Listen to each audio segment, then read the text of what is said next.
Hallo, mein Name ist Anna Günther, ich bin 25 Jahre alt und komme aus Worms in Rheinland-Pfalz.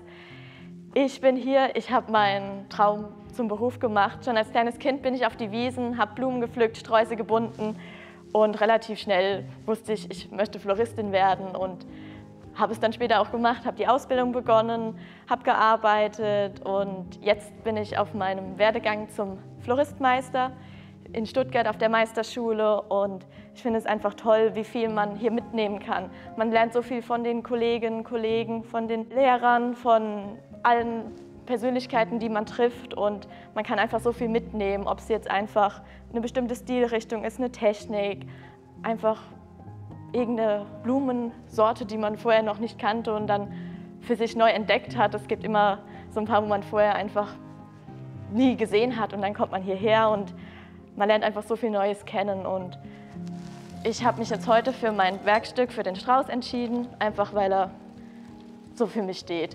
Strauß ist eines meiner Lieblingswerkformen, die ich mache und ich liebe es einfach jetzt in die Natur zu gehen, zu sammeln und zu schauen, was finde ich und lade dann auch gern mal ein Auto voll ein, wenn ich was finde.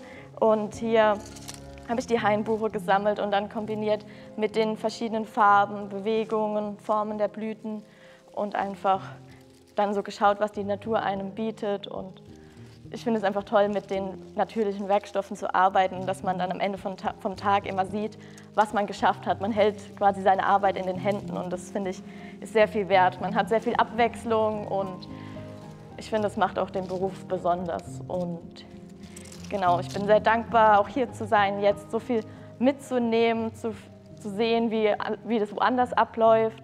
Und es macht auf jeden Fall sehr viel Spaß. Und genau, ich hoffe, dass wir noch ganz viele andere tolle Werkstücke jetzt sehen dürfen.